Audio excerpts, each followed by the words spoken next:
اور بانی P T I کے خلاف جتنے بھی کیسز ہیں جے یو آئی جو ہے وہ ان میں فریق نہیں ہے. ہم چاہتے ہیں کہ بانی پی ٹی آئی کے ساتھ جو ہے وہ ناانصافی نہیں ہونی چاہیے اور اس حوالے سے عدالتیں جو بھی فیصلہ کریں ہمیں اس کے اوپر اعتراض نہیں ہوگا. اس کے ساتھ ساتھ انہوں نے مزید کہا کہ عوامی جو مینڈیٹ کے حامل لوگ ہیں وہ حکومت سے باہر ہیں اور اس طرح جو ہے وہ حکومت نہیں چل سکتی اور نہ ہی ہم چلنے دیں گے. اس پر بات کریں گے. دوسری جانب ایرانی صدر ابراہیم رئیسی کے طیارے حادثے کی جو تحقیقات کرنے والا سیکیورٹی افسر ہیں انہیں جو ہے وہ قتل کر دیا گیا ہے. اب سوال یہ ہے کہ اگر یہ حادثہ تھا تو پھر افسر کو قتل کس نے کروایا؟ اس پر بات کریں گے اور پروگرام کے آخری حصے میں ڈیبیٹ ہوگی. وزیر اعظم شہباز شریف کا کہنا ہے کہ متحدہ عرب امارات سے قرض نہیں مشترکہ سرمایہ کاری چاہتے ہیں. کشکول توڑ دیا ہے, اس کشکول سے ہم کہیں کے نہیں رہیں گے. اچھا سوال یہ ہے کہ کشکول کے بغیر جو ہے کیا اب گزارا ہو جائے گا؟ چونکہ وزیر اعظم شہباز شریف صاحب کا یہ کہنا تھا کہ قرض ہم مانگ نہیں رہے بلکہ ہماری مجبوری ہے, تو کیا مجبوری ختم ہو گئی ہے اور حالات بہتر ہو گئے ہیں؟ اس پر بات کریں گے. یہ تمام تر موضوعات ہماری آج کی ڈیبیٹ کا حصہ ہوگی اور ان پر مدلل گفتگو کرنے کے لیے میرے ساتھ اسٹوڈیو میں موجود ہیں احسن زیاد صاحب, سینئر اینالسٹ ہیں, قومی اور بین الاقوامی امور پر گہری نظر رکھتے ہیں. فرسٹ آف آل السلام علیکم.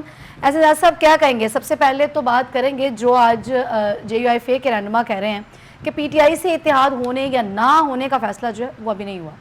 جی بالکل, اور جے یو آئی ایف اگر آپ کو یاد ہوگا مصباح, تو یہ وہی جماعت ہے جس کے لیڈر کو یعنی فضل الرحمان صاحب کو عمران خان صاحب ڈیزل کہتے رہے, بہت کچھ اس طرح کے القابات دیتے رہے اور پھر انہیں امریکہ کا ایجنٹ کہتے رہے یا اسرائیل کا ایجنٹ کہتے رہے, اور فضل الرحمان صاحب عمران خان صاحب کو اسرائیل کا ایجنٹ کہتے رہے. اچھا, یہ امریکہ کا زیادہ کہتے رہے اور وہ اسرائیل کا کہتے رہے. اب مسئلہ یہ ہے کہ اب یہ دونوں جو, اگر میں انہی کی باتوں پہ چلا جاؤں تو امریکہ کا ایجنٹ اور اسرائیل کا ایجنٹ اب یہ آپس میں بات چیت کرنا چاہتے ہیں, آپس میں چلنا چاہتے ہیں. ای بقول ان کے جو ایک دوسرے کو القابات دیتے رہے, میرا خیر اس حوالے سے دونوں کے بارے میں اس طرح کا موقف نہیں ہے. تو اب یہ ہے کہ دونوں ایجنٹ ہیں اور دونوں جو ہیں ایک دوسرے کے ساتھ محبت کی پینگیں بڑھانا چاہتے ہیں. لیکن اصل میں جو کچھ انہوں نے ایک دوسرے کے ساتھ کی, اور خاص طور پہ پی ٹی آئی نے جس طرح ویلیفیکیشن کمپین کی جے یو ایف کے لیڈر کے خلاف اور اسی طرح ملائن کرتے رہے انہیں مختلف جلسوں میں, وہ ابھی تک نہ ہچ بنی ہوئی ہے. ایک دوسرے پر جو آپ سمجھ لیں کہ اعتبار کا ایک لیول ہوتا ہے, ایک کانفیڈنس کا لیول ہوتا ہے, وہ ٹرسٹ لیول ایک دوسرے کا ان کا ڈیولپ نہیں ہو پا رہا. آلموسٹ 3 دفعہ ان کی لیڈرشپ جا چکی ہے, اور مزے کی بات یہ ہے کہ جے یو آئی ایف کی جو ہے ٹیم ابھی تک میرا نہیں خیال کہ پی ٹی آئی کے لوگوں سے ملنے آئی ہے اس طرح جس طرح یہ جا کے ان کے در پر بار بار حاضری دے رہے ہیں. تو ایک تو یہ سمجھ آتا ہے کہ ماضی کے اندر جب, اور خاص طور پر پولیٹیکل ایرینا کے اندر جب آپ کھڑے ہوں تو آپ اپنے مخالفین کو چاہے حرف تنقید کا نشانہ بنائیں, لیکن ایک ایسے لیول تک بنائیں کہ جہاں کل کو جب آپ مل کے بیٹھیں تو کم از کم شرمسار نہ ہو. یہ دنیا جب آپ کو دیکھ رہی ہو تو وہ کم از کم ایک آپ کا ڈیکرم, ایک آپ کا سمجھے وضاحداری آپ کی برقرار رہے. لیکن اب یہاں یہ ہے کہ آپ اتنے بلو دی بیلٹ ایک دوسرے پہ اٹیک کرتے ہیں پولیٹیکل پارٹیز کے, جب وہ مل کے بیٹھتی ہیں تو ان دونوں جماعتوں کی طرف سے ٹرسٹ لیول نہیں ہوتا. اچھا, اب یہ جو کیا واقعی ان کے درمیان میں کوئی ٹرسٹ لیول ہے؟ تو میرا نہیں خیال کہ ان کے درمیان میں کوئی ابھی بھی ٹرسٹ لیول ہے. بیسیکلی دونوں کا حالات نے قریب کیا ہے, جیسے پاکستان پیپلز پارٹی اور نواز لیگ کو ایک دور میں حالات نے یہ کہہ سکتے ہیں کہ حالات اگر سازگار کرنے ہوں تو جو ہے وہ اس ٹائم وقت دیکھ لیا جاتا ہے, جیسے کہ اگر پی ٹی آئی کی, اس کی پیپلز پارٹی کی لے لیں اور پی ایم ایل این کی بات لے لیں, چونکہ اس وقت ان کو لگ رہا ہوتا ہے کہ ان کے لیے ماحول سازگار ہے تو وہ بیٹھ سکتے ہیں. دیکھیں, اس سے پہلے جب دونوں کے حالات جو بہتر ہوئے پاکستان پیپلز پارٹی کے اور نواز لیگ کے, تو ان دونوں کے اندر ایک ڈفرینس ہے جو مجھے نظر آتا ہے. خیر ابھی تو وہ ان دونوں کو تو وہ ٹائم نہیں ملا جے یو ایف کو اور پاکستان تحریک انصاف کو, لیکن ان دونوں کے درمیان میں ایک ڈفرینس یہ تھا کہ جب وہ دونوں پارٹیاں قریب ہوئیں تو اس کے بعد بھی دونوں کی گورنمنٹس بنتی رہی اور ایک جماعت اپوزیشن میں رہی, ایک گورنمنٹ میں رہی, تو اس دوران بھی یہ صورتحال رہی کہ وہ ایک خاص سرٹن لیول پہ ان کے درمیان جو انڈرسٹینڈنگ ہوئی تھی وہ اس پہ وہ قائم رہے. اور اس کے بیہائنڈ دا سین جو چیزیں چل رہی تھی اس میں نواز شریف اور آصف علی زرداری صاحب کا جو کانٹیکٹ تھا بڑا اسٹرانگ رہا. اگر شہباز شریف صاحب یہ کہتے رہے کہ میں زرداری صاحب کو گھسیٹوں گا لاہور کی سڑکوں پر, اس طرح کی بہت ساری باتیں وہ کرتے رہے, تو لیکن میاں نواز شریف صاحب اس وقت بھی یہ باتیں نہیں کر رہے تھے. صحیح. اور وہ ان کو بیل آؤٹ ایسا وہ جماعت تو ایک ہی تھی, نون لیگ کی بات ہو رہی ہے نا, وزیر اعظم یہ نواز شریف صاحب یا شہباز شریف صاحب, ایک وہ تو شخصیت کی بات ہو گئی,